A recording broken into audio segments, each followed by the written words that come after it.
Oke, eh sudah jeda sebentar.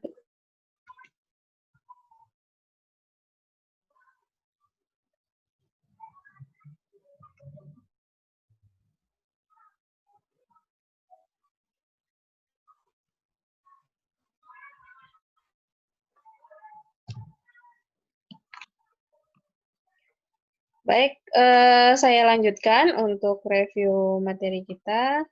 Nanti saya sedikit paparkan seperti biasa ya, akan saya tampilkan slide di sini. Video sudah boleh untuk dimatikan sementara. Silahkan kalau mau dimatikan.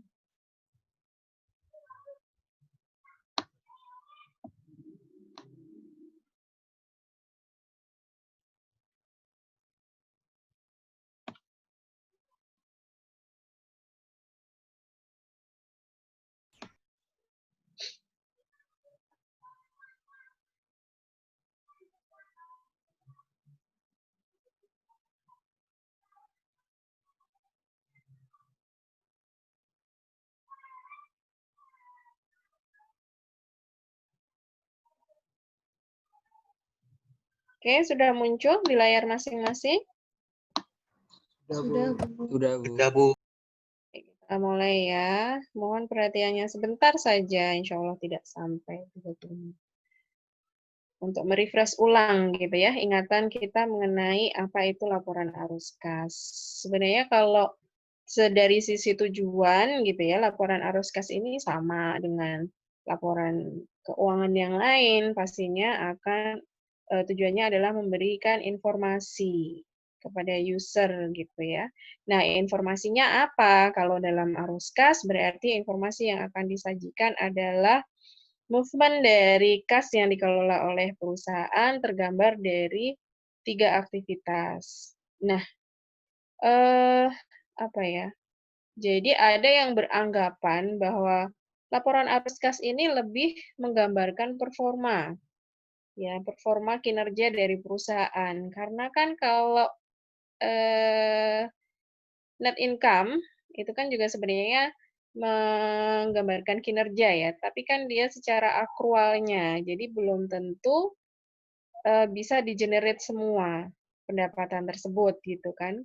Sedangkan kalau arus kas, laporan arus kas ini benar-benar menggambarkan kondisi kas yang dikelola oleh perusahaan, kondisi finansial perusahaan gitu ya. Secara kas gitu ya, basis kasnya gitu ya.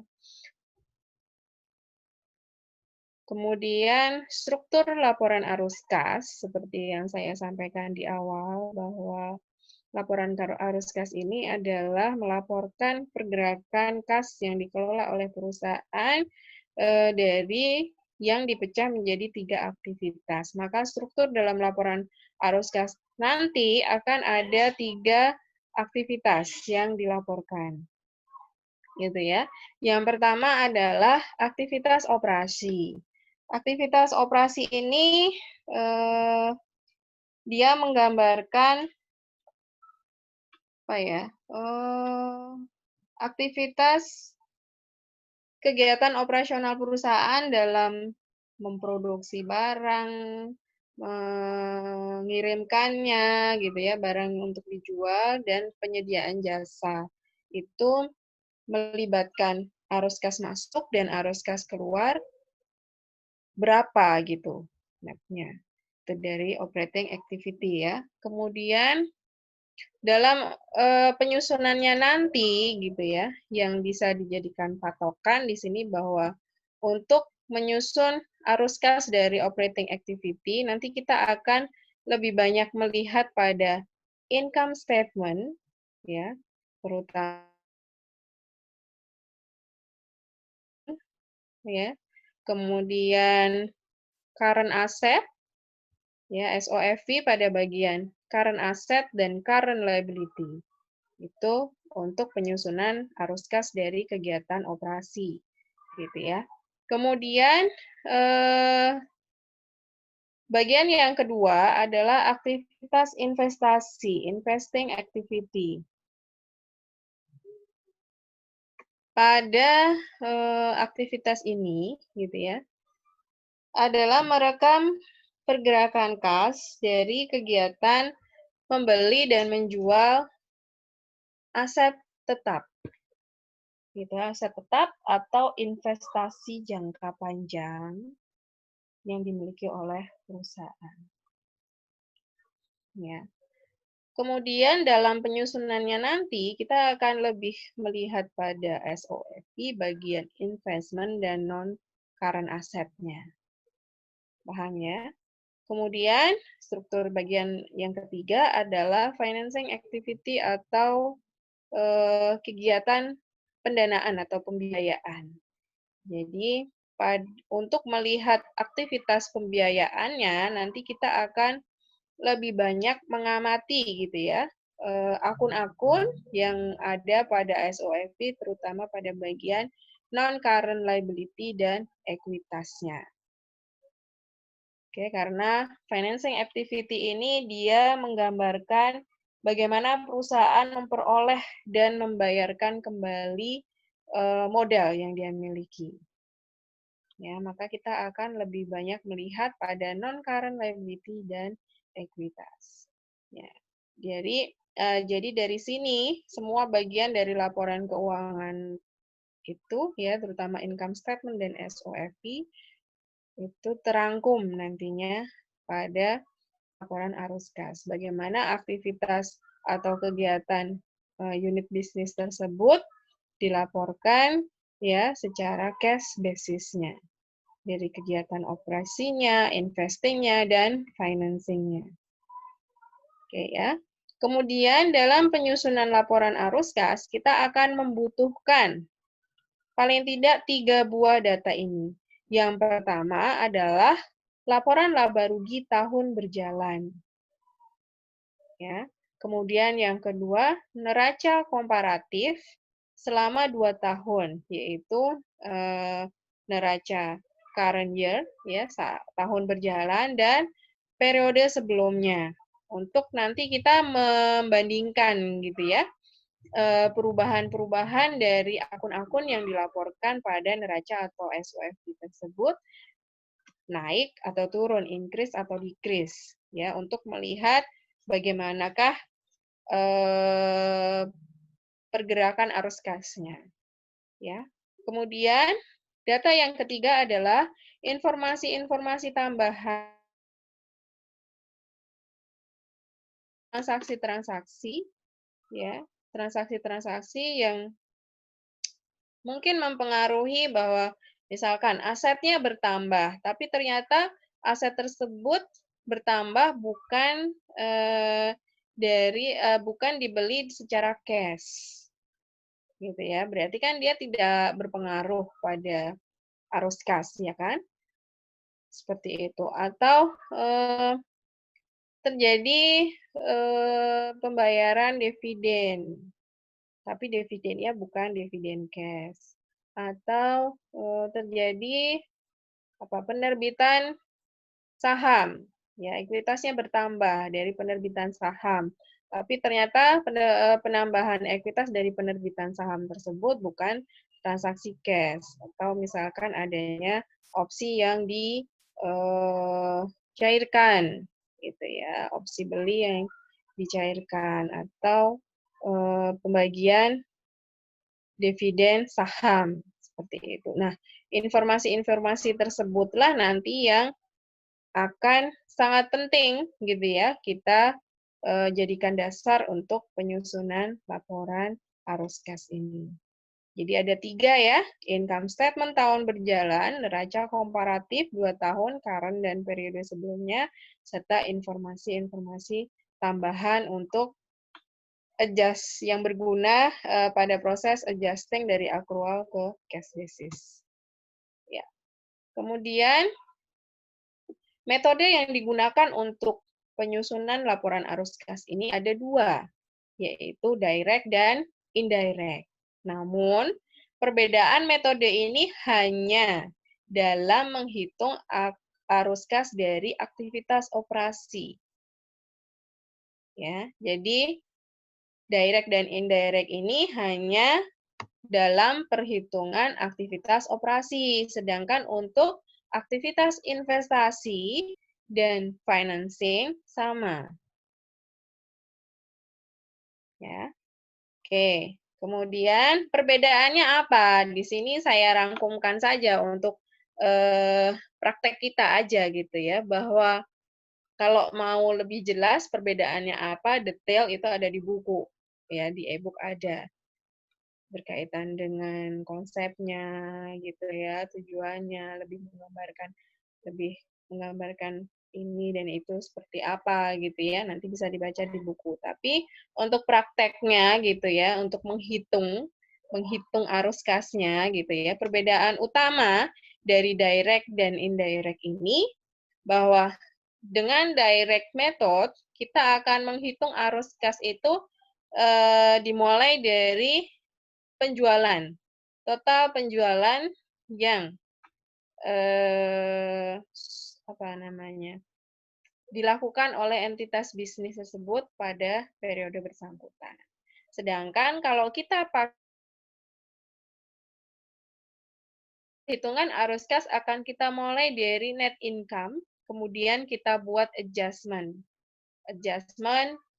Terkait dengan transaksi-transaksi non-kas, gitu ya, penambahan dan pengurangannya, sehingga menghasilkan net cash ya yang berasal atau yang digunakan untuk aktivitas operasi, gitu ya.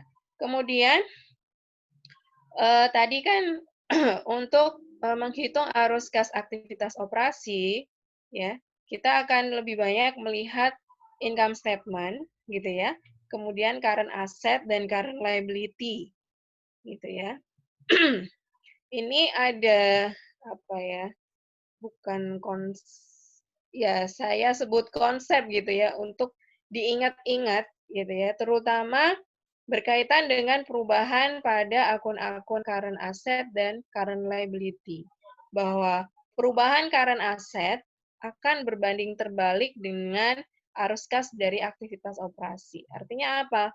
Kalau akun arus kasnya terjadi kenaikan, justru ya nilai kenaikan tersebut akan mengurangi arus kas dari aktivitas operasi. Itu maksud saya. Contoh nih, misalkan account receivable. Account receivable-nya naik kalau kita lihat dari komparasi neraca gitu ya, periode sekarang dan periode sebelumnya. Terjadi kenaikan account receivable. Maka gitu ya, nilai kenaikan tersebut justru akan mengurangi arus kas dari aktivitas operasi. Sebaliknya, untuk akun-akun current liability, dia berbanding lurus. Artinya kalau terjadi kenaikan current liability-nya, asumsinya berarti juga akan menambah arus kas dari aktivitas operasi. Contoh, misalkan account payable-nya naik, gitu ya, maka arus kas dari aktivitas operasi akan bertambah, meningkat sebesar kenaikan account payable-nya. Gitu ya. Itu untuk clue awal saja, untuk mempermudah nanti ya dalam kita penyusunan.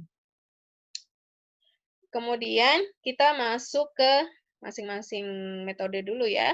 Kita mulai dari metode direct untuk aktivitas operasi, menghitung arus kas dari aktivitas operasi menggunakan direct method, gitu ya. Direct method ini didasarkan atas konversi item basis akrual ke basis kas, gitu ya. Nah, cara mengkonversinya biasanya kita akan menggunakan rumus, gitu, rumus kas yang diterima dari customer, kemudian kas yang dibayarkan kepada customer, kemudian kas yang dibayarkan untuk beban-beban operasional, gitu ya, kas yang diterima ya dari selain sudah ada, gitu ya, untuk mempermudah konversinya saja. Jadi ini saya ambil dari e-book ya, beberapa rumus yang biasa digunakan gitu ya. contoh beberapa rumus untuk penerimaan kas di sini. Kas yang diterima dari customer, ini berarti bisa dari penjualan atau penyediaan jasa gitu ya. Itu perhitungannya adalah dari net sales ditambah dengan beginning, ya, net sales ditambah dengan beginning account receivable, saldo awal account receivable, dikurangi dengan ending account receivable. Atau kalau mau pakai konsep saya ini, gitu ya, kas yang diterima dari pelanggan itu sama dengan net sales, gitu ya, ditambah dengan penurunan decrease on account receivable atau dikurangi dengan increase on account receivable. Bisa dipahami? Ya. Sebaliknya, contoh nih ya, cash received from rent, for rent. Cash received for rent. Jadi ini pendapatan sewa ya. Misalkan dia diakuinya dengan pendekatan aset ya ini ya. Pendekatan utang gitu ya, pendekatan neraca gitu ya. Maka rumusnya cash received for rent adalah rent income ditambah dengan ending dikurangi dengan beginning. Saldo akhir dikurangi dengan saldo awal. Atau ya konsep kalau mau pakai konsep ini, unearned rent ini kan dia current liability ya. Jadi kalau dia naik akan menambah rent income, kalau dia turun akan mengurangi rent income. Artinya menambah penerimaan cash. Dan kalau dia turun mengurangi penerimaan cash. Itu unearned rent-nya. Ya. Oke, semoga bisa dipahami. Kemudian contoh ini cash received for interest. Ini pendapatan ya, pendapatan bunga. Itu dari interest income ditambah dengan beginning interest receivable dikurangi dengan ending interest receivable. Ini kan current asset kan, maka efeknya sama seperti account receivable tadi, jadi berbanding terbalik. Maka rumusnya sama kan dengan cash received from customer ditambah beginning dikurangi ending. Oke, lanjut. Contoh beberapa rumus untuk pengeluaran kas. Yang paling pasti ada adalah yang pertama ini, cash paid to supplier. Jadi cash yang dibayarkan kepada pemasok gitu ya. Kalau perusahaannya dagang kan dia pasti beli barang yang akan dijual gitu ya. Maka kita pasti COGS ditambah dengan ending inventory dikurangi dengan beginning inventory gitu ya. Kemudian ditambah dengan beginning account payable dan dikurangi dengan ending account payable. Jadi artinya cash paid to supplier ini dipengaruhi oleh gitu ya saldo COGS, besar COGS, kemudian saldo awal dan akhir inventory serta account payable-nya. Ya. Nah, kan kalau mau pakai konsepnya ini ya tinggal gampang aja sebenarnya. COGS ditambah dengan penurunan inventory atau dikurangi dengan kenaikan inventory karena aset ya berbanding terbalik. Terus account payable dampaknya kalau dia naik menambah, kalau dia turun mengurangi. Itu. Oke. Kita lanjut untuk cash paid to insurance sama ya. Insurance expense ini sama dengan cash paid for operating. Ya. Jadi total insurance expense ditambah dengan ending prepaid dikurangi dengan beginning prepaid. Ya, karena dia akun prepaid berarti kalau dia naik mengurangi, kalau dia turun menambah. Kemudian cash paid for interest gitu ya. Ini adalah cash yang dibayarkan untuk interest expense gitu ya. Interest expense ditambah dengan beginning interest payable dikurangi dengan ending interest payable. Rumus yang lain yang sering dipakai mungkin ini nih. Dividen cash, kalau dia revenue pasti kan nambah ke arus kas ya. Jadi kemungkinan kalau ada dividen cash yang diterima, ya dia akan menambah arus kas dari aktivitas operasi. Kemudian cash paid for tax, ini rumusnya biasanya kita pakai tax expense dikurangi dengan increase in tax receivable dan ditambah dengan increase in tax liability. Kalau yang terjadi decrease berarti sebaliknya, ditambah dengan decrease in tax receivable dan dikurangi dengan decrease in tax liability. Gitu ya. Contoh format penyajian untuk direct method seperti ini ya. Cash flow from operating activity ini dalam ribuan rupiah gitu ya. Yang pertama adalah penerimaan cash-nya, dari mana sumbernya. Kebetulan kalau di contoh ini cuma satu ya sumbernya, totalnya sekian, ini berarti dari sales gitu ya, kemudian apa tadi? Account receivable ya, dan disesuaikan dengan kenaikan atau penurunan account receivable-nya. Kemudian cash payment, ini arus pengeluaran kasnya. Itu yang pertama, yang dibayarkan ke supplier. Kemudian kepada karyawan, ini berkaitan dengan gaji, atau kalau ada pembayaran untuk pensiun. Ya, itu tertampung di sini. Kemudian other expense, ini other operational expense ya, bisa dibilang begitu, kemudian interest dan tax. Setelah semua penyesuaiannya, ya, cash yang diterima dan cash yang dibayarkan semua sudah terekam di sini, tercatat, maka kita bisa menghitung berapa net cash yang diperoleh dari aktivitas operasi.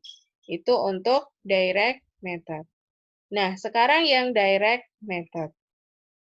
Indirect method ya. Metode tidak langsung. Dimulai dari net income, kemudian net income tersebut kita adjust.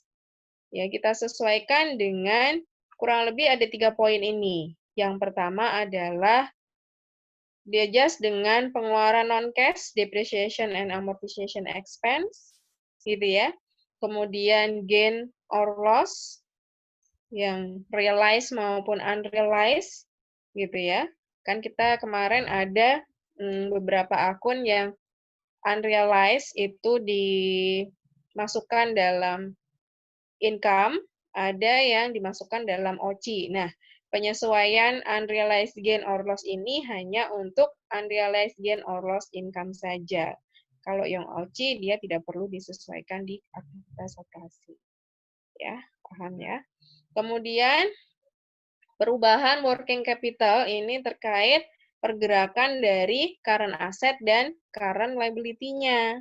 Tadi ya, seperti kenaikan account receivable-nya, atau penurunan account payable gitu ya, atau akun-akun yang lain, misalkan prepaid, expense, unearned revenue gitu ya, dan lain-lainnya. Ini beberapa penyesuaian yang mungkin gitu ya, yang memerlukan adjustment terhadap nilai net income untuk kita bisa menghitung aktivitas arus kas dari aktivitas operasi dengan metode tidak langsung, gitu ya. Nih contohnya, gitu ya, berawal dari net income-nya berapa, kemudian adjustment-nya yang pertama depreciation expense, karena dia pengeluaran non-cash gitu ya, depreciation expense dan amortisasi itu pengeluaran non-cash, maka sifatnya akan menambah. Kecuali di diskon dia menambah, kalau amortisasi premium dia justru akan mengurangi. mengurangi nilai net income. Ya. Jadi dari yang akrual di cash basis kan, kalau memang tidak dikeluarkan cashnya ya harus kita tambahkan lagi, gitu ya. Kemudian gain or loss ini ya, kalau gain on sale investment kan kalau di laporan akrualnya gain-nya menambah ya, karena dia termasuk aktivitas non cash gitu ya, maka dampak pada laporan arus kas sebaliknya. Jadi gain akan mengurangi, mengadjust net income dengan menguranginya, sedangkan loss akan justru menambah gitu ya. Kemudian untuk aset, current asset ya, adjustment untuk working capital lainnya, current asset dampaknya tadi berbanding terbalik. Kalau current assetnya naik, justru akan mengurangi net income ya. Sedangkan kalau current assetnya berkurang, turun, decrease, dia akan menambah net income. Gitu ya. Kemudian untuk current liability, account payable dan accrued payable, misalkan utang bunga gitu ya, itu kan masuk accrued payable ya, utang gaji gitu ya. Itu dampaknya berbanding lurus. Jadi kalau ada kenaikan current liability, dia justru akan menambah net income gitu ya. Kemudian kalau penurunan current liability, dia akan mengurangi net income. Oke. Nah, setelah semua adjustment berkaitan dengan tadi apa? Yang pertama, depresiasi dan aktivitas amortisasi, kemudian gain or loss, dan perubahan dari working capital, current liability, dan current liability dan current assetnya sudah dimasukkan semua adjustment-nya, baru kita bisa menghitung berapa net cash yang berasal dari aktivitas operasi dengan indirect method. Itu bedanya ya. Tadi dengan direct method, dia berawal dari sales, kemudian menghitung arus kas ya, yang berasal dari customer, kemudian pengeluaran kasnya, posnya apa saja gitu ya. Kalau untuk indirect berawal dari net income dan di-adjust supaya income ini ya, arus kas masuk dari operating activity yang dari awalnya akrual, kan net income itu akrual ya, menjadi cash basisnya sebesar berapa. Gitu. Oke, kemudian investing activity gitu ya, yang perlu diperhatikan adalah cash pada penjualan dari informasi tambahan. Jadi, kalau ada informasi tambahan berkaitan dengan penjualan atau pembelian aset gitu ya, baiknya buat jurnal transaksinya supaya tergambar gitu ya, apa pengaruhnya cash masuk atau cash keluarnya seperti apa. Nah, nanti dimasukkan dalam investing activity-nya. Kemudian selisih akun aset tetap dan investasi pada neraca komparatif ya. Kenaikan aset itu asumsinya ada pengeluaran kas. Kalau asetnya turun berarti ada pemasukan kas. Asumsinya dia dijual secara kas. Tapi kembali lagi perhatikan